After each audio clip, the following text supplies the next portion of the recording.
Hi నమస్తే, నేను మీ Rapal Bhaskar, high court advocate.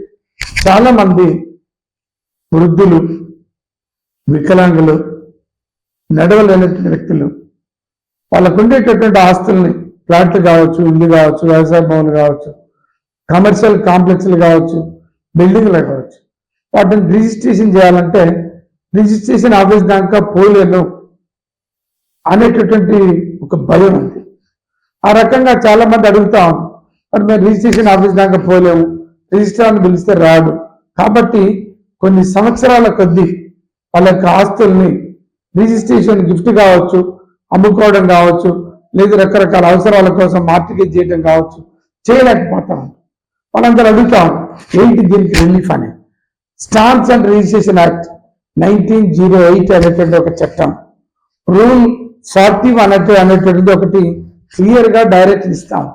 ఏమని, ఎవరైనా ఒక వ్యక్తి వికలాంగుడు కావచ్చు, కథలు లేనటువంటి వ్యక్తి కావచ్చు, వృద్ధులు కావచ్చు, లేదు ఒక ప్రాంతం నుంచి ఇంకో ప్రాంతానికి నడవలేనటువంటి వ్యక్తులు కావచ్చు, వాళ్ళు వాళ్ళ యొక్క ఆస్తుల్ని గిఫ్ట్ ఇవ్వాలన్నా, రిజిస్ట్రేషన్ చేయాలన్నా, సేల్ డీడ్ చేయాలన్నా, ఏదైనా మార్టిగేజ్ చేయాలన్నా, ఇంకా రకరకాల డీడ్స్ రాయాలన్నప్పుడు వాళ్ళు సబ్ రిజిస్ట్రార్ ఆఫీస్కి రావాల్సినటువంటి అవసరం లేదు.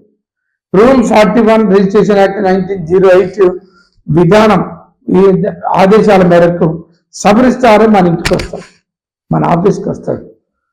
లేదు సబ్ రిజిస్ట్రార్ నియమించినటువంటి ఒక అధికృత అధికారి, వాళ్ళ ఆఫీసులో ఉండేటటువంటి ఇతర అధికారులు కావచ్చు, మన దగ్గరికి వచ్చి రిజిస్ట్రేషన్ చేసేటటువంటి ఒక అధికారం. కాకపోతే అట్లాంటి వ్యక్తి ఒక వ్యక్తిని అపాయింట్ చేసి రిజిస్ట్రేషన్ సంబంధించినటువంటి పత్రాలన్నీ కూడా సబ్ రిజిస్ట్రార్ దగ్గర హ్యాండ్ ఓవర్ చేస్తే అంతా డాక్యుమెంట్ అంతా కరెక్ట్గా ఉందా లేదా చూసుకొని సబ్ రిజిస్ట్రార్ మన దగ్గరికి వచ్చి కాన్సెంట్ తీసుకొని సంతకాలను తీసుకొని రిజిస్ట్రేషన్ చేసేటువంటి ఒక మంచి అవకాశం ఈ రిజిస్ట్రేషన్ యాక్ట్లో ఉంది. మీరు వృద్ధులు, కథలు లేనటువంటి వ్యక్తులు, డిజేబుల్డ్ పర్సన్స్, ఇబ్బందులలో ఉండి ఒక ప్రాంతం నుంచి బయటికి వెళ్ళలేనటువంటి వ్యక్తులు, రిజిస్ట్రేషన్ చేయాలనుకునేటువంటి వ్యక్తులకు ఇది ఒక మంచి అవకాశం. దీన్ని ఉపయోగించుకోండి. ఈ సౌకర్యాన్ని పొందాలని మీ అవగాహన కొట్టే అవసరం వచ్చింది.